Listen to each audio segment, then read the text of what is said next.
L'authenticité préservée du Sahih al-Bukhari. La copie originale du Sahih al-Bukhari, écrite de la main de l'imam al-Bukhari lui-même, n'existe malheureusement plus aujourd'hui. La raison principale est simplement le temps qui a passé. Mais cela ne remet absolument pas en cause l'authenticité ou la valeur de son œuvre. D'ailleurs, c'est le cas pour la plupart des grands livres anciens.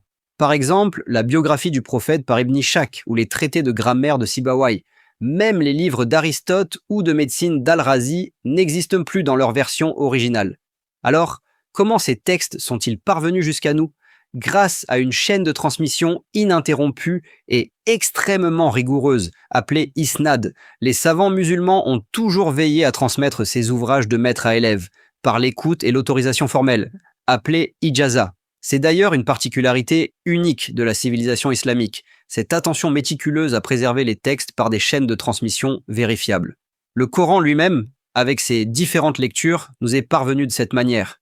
Prenez l'exemple de la récitation de Hafs, la plus répandue dans le monde musulman. Elle est transmise par une chaîne de narrateurs qui remonte jusqu'au prophète Mohammed, paix et salut sur lui, en passant par des compagnons comme Othman et Ali. Revenons au Sahih al-Bukhari.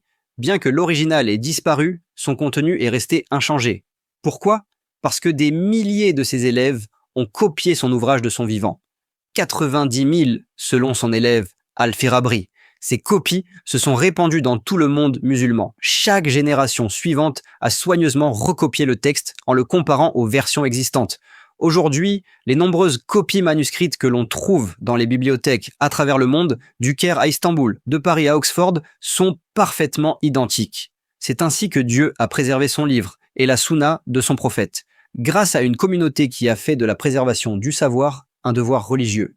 Et c'est pourquoi nous pouvons avoir une confiance absolue dans l'authenticité du Sahih al-Bukhari, même sans l'original.